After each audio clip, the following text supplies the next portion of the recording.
So Cincinnati Bengals obviously have Jake Browning starting right now. He started last weekend against the Minnesota Vikings. I don't put the loss on Jake Browning, but needless to say, it wasn't pretty. It just wasn't a good game for Bengals fans. Nobody enjoyed it. There were guys who I was shocked were tweeting that they were turning off the TV, which I wasn't shocked they were turning off the TV. I was more so shocked that the people who said they were turning off the TV were turning off the TV. But anyway, um, that started this narrative that the Bengals needed to trade for Jameis Winston. And I put out a video saying that I don't want the Bengals to do that. And it's nothing against Jameis Winston. I think he's a fun player. I think he's a fun guy. Would love to have a beer with him, like all that stuff. But he isn't worth the investment, in my opinion, from what you gain for having to trade for him. I don't know that you necessarily trade for him and he comes in and, he's going to, sure, he'll throw maybe 30 times a game and you'll have 2 touchdowns, but you'll also have 2 interceptions with it, And so I don't see the investment there. And I've detailed that more in the video. However, I could be interested in Russell Wilson.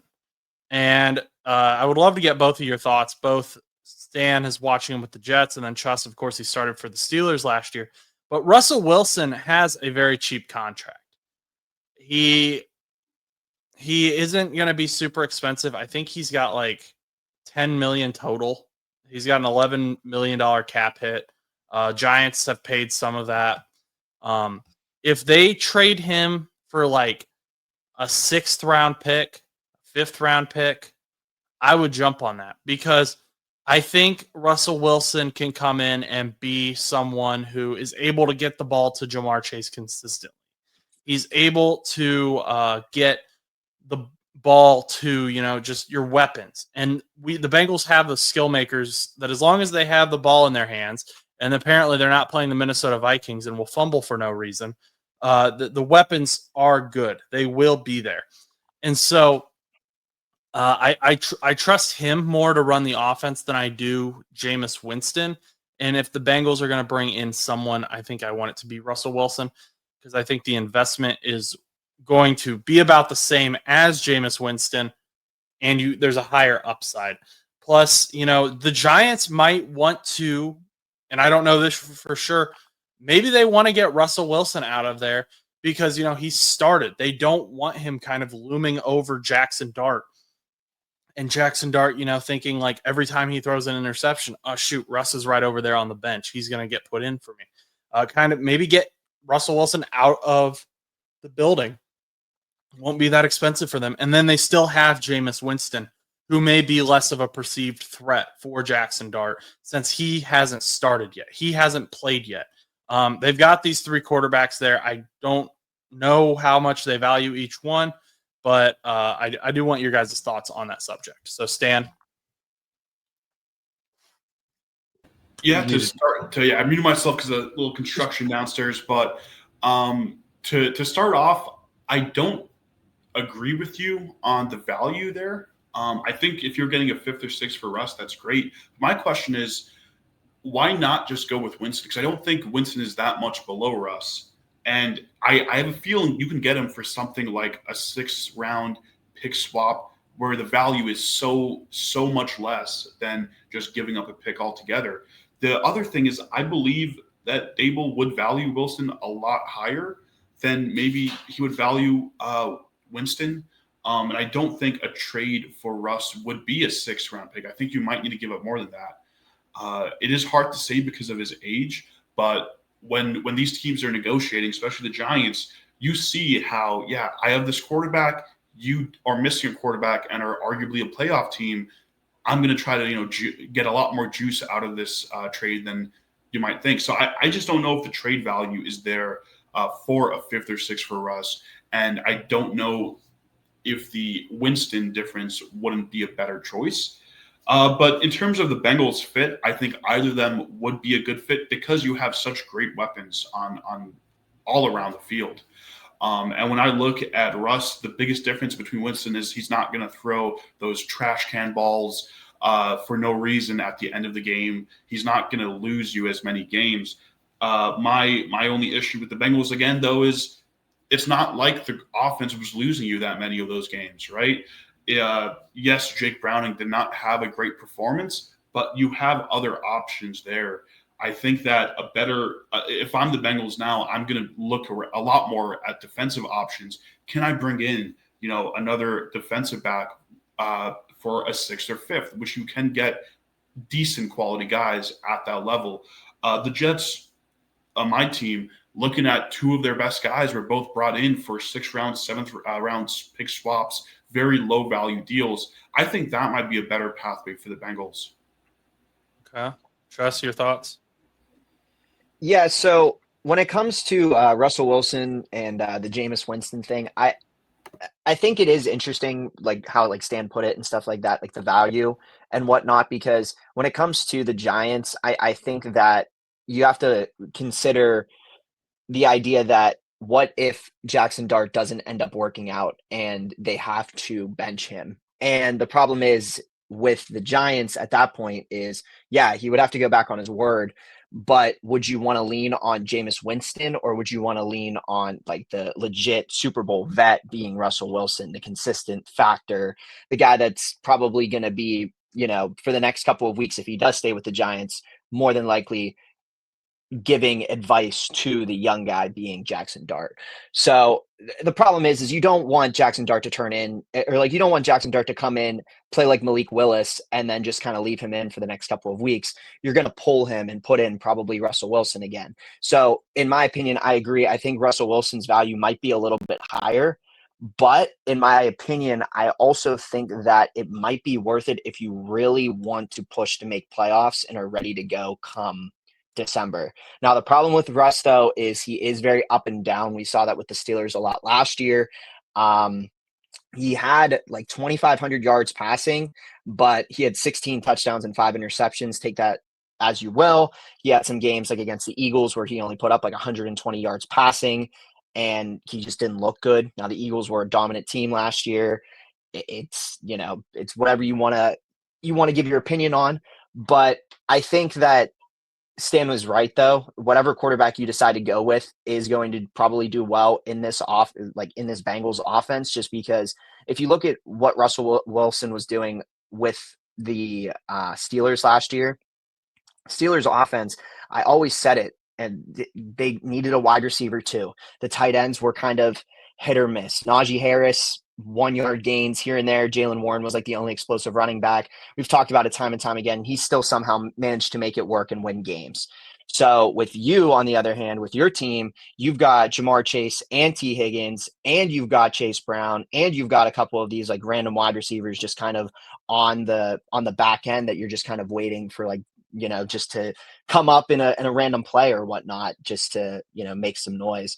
But yeah, I think Russ would be a good choice. Like, in my opinion, maybe it's a little different from Stan's. I think Stan wanted more of like a Jameis Winston for you, but I would probably go more Russ for you as well. But I do agree, though. I think the value is probably going to be a little bit more higher. I don't think it's going to be a lot higher, but I don't know if you'd be able to steal Russ for a 5th or 6th without either doing a pick swap or something else. So yeah, I guess I just look at it and I say, okay, well, we have Jake Brown. Jake Browning's here. I don't put Jameis Winston above Jake Browning personally. Maybe I put him like at the same level in the Bengals offense. So one of the commenters did say there's a leadership factor. I could agree with that. So if we introduce the leadership factor, maybe Jameis ticks up a little bit, but this isn't worth a trade to me.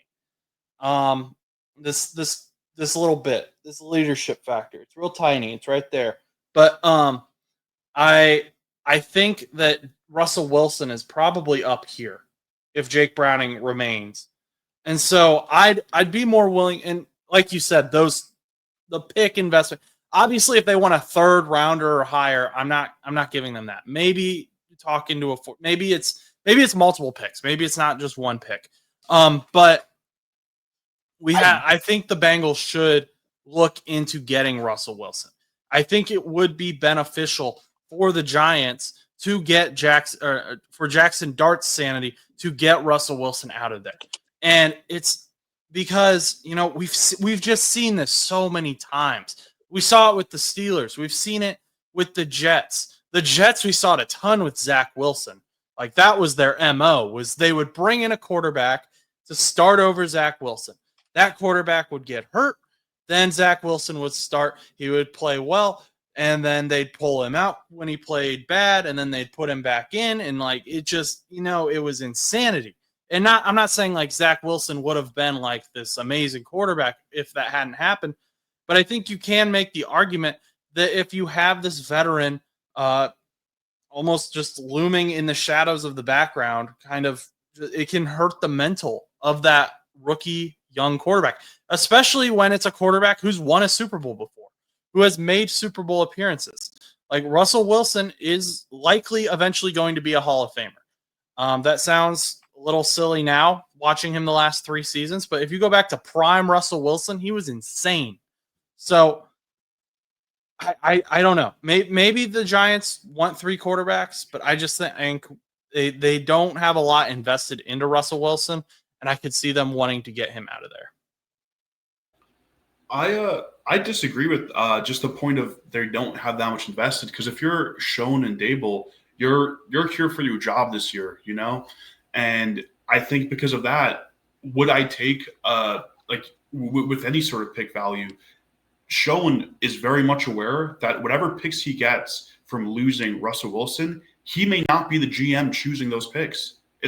Chances are, if I had to run the numbers, I feel like the Vegas odds are probably pointing towards Schoen losing his job. So why would I take a pick for Russell Wilson when he is, at the very least, gives me some value to save my job?